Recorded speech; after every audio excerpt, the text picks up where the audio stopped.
What if I told you that before Moses, before Jesus, even before the oldest text of the Bible, there was a forbidden book, hidden, censored for centuries, a book that reveals that angels are not merely spiritual beings, but transmitters of a secret knowledge that descended from the heavens to awaken or to corrupt humanity. The Book of Enoch, a key that connects the secrets of the Watchers with Hermetic teachings and with the true science of spiritual ascension. Close your eyes and imagine a time when the sky was not just a ceiling of stars, but a living language, a library of light, speaking directly to those who dared to listen. A time when the chosen walked among men, and the gateways between worlds were not just metaphors, but real passages, activated by vibrations, symbols, and elevated states of consciousness.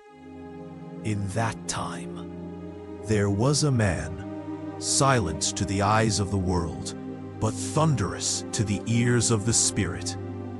A man who not only saw, but decoded the invisible. That man was Enoch.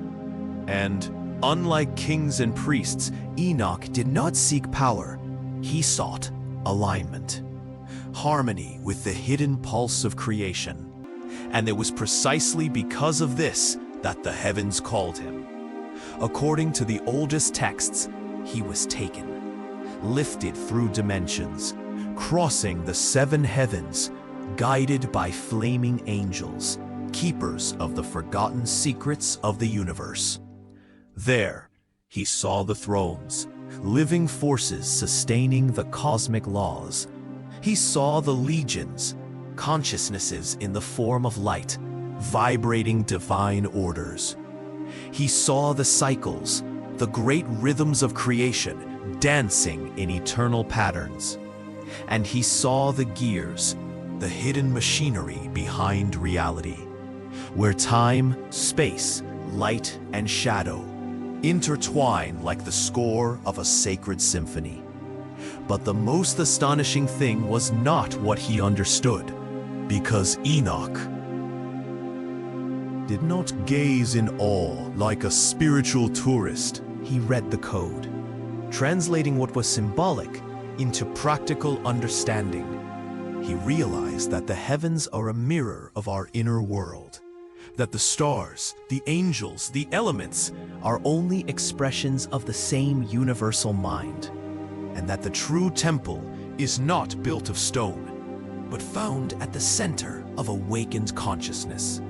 This is how Enoch became more than a man. He became a bridge between worlds, a cosmic initiate, an architect of stellar wisdom.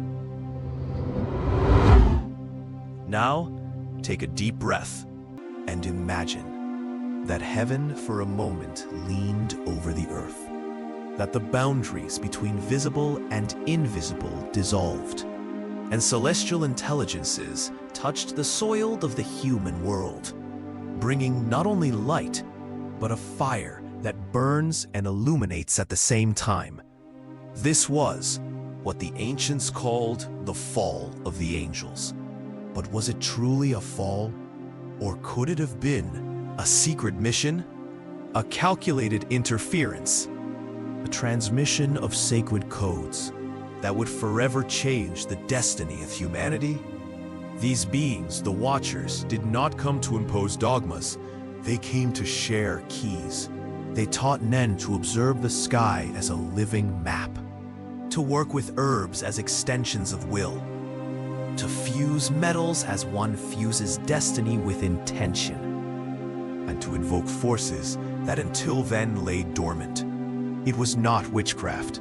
It was not rebellion. It was spiritual technology, sacred science disguised as transgression. Because the true secret is that what descended from the heavens was not just knowledge. It was creative potential, a vibrational code, capable of awakening in the flesh the memory of stellar origin. The ancient mysteries did not see this as sin, but as something even more dangerous: premature illumination, light before maturation, a flame ignited in vessels still fragile. And so, not because it was evil, but because it was too powerful for eyes still asleep. Hermeticism understands this as the incarnation of the word.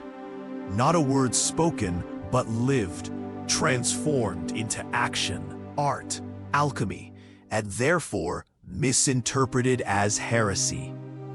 Those who received such instructions became the first involuntary initiates, carriers of a wisdom that burned within them, while the world around still walked in darkness. They were living portals between heaven and earth, between what is seen and what is revealed.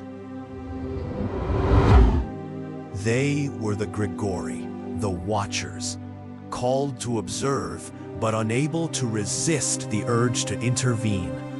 They crossed a boundary between the realm of contemplation and the field of action. And here begins one of the oldest dilemmas of the Hermetic tradition: the invisible frontier between light and shadow, between what awakens and what unbinds. The presence of the Watchers echoes a deep archetype hidden in the soul of every spiritual seeker. The inner master decides whether to serve the light or use it for self-exaltation. And every seeker, at some point on the path, faces this same dilemma: to illuminate or to corrupt, to serve or to control. The choice was never the angels. It has always been ours. While most gazed at the sky in search of guidance, Enoch saw living maps. Stars were not just distant lights. They were punctuations of a celestial language engraved in the fabric of time. In his visions, he saw the movement of the celestial spheres, the synchronized dances of the moon, the gates through which the sun enters and exits in seasonal transits, and the hidden calendars before they manifest in the physical. This is what the ancients would later call the music of the spheres, a spiritual science not based on formulas, but on resonance. The planets, the stars, are not merely celestial bodies. They are living intelligences, centers of consciousness vibrating in specific patterns, emitting frequencies that shape events, tendencies, and destinies.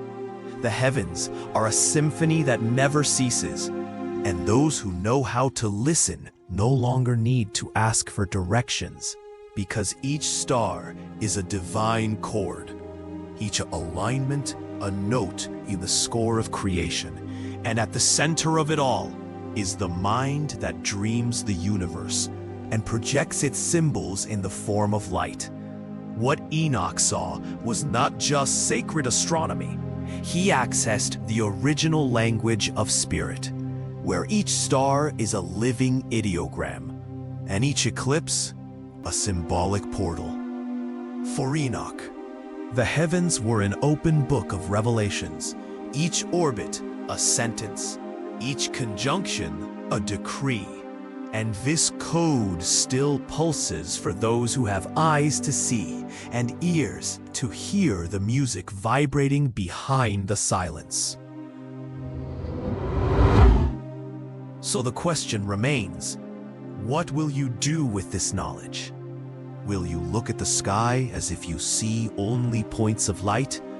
Or will you understand that each star, each cycle, each event is an encrypted message coming from the cosmic mind, calling you to awaken? The Book of Enoch is not just a record of angels and prophecies. It is an invitation, a portal, a hermetic code that only reveals itself to those who dare to look beyond the veil. If you felt this calling, leave your like, share this video with another seeker, and comment below, "I see the signs." Until the next awakening, here on Architects of the Cosmos.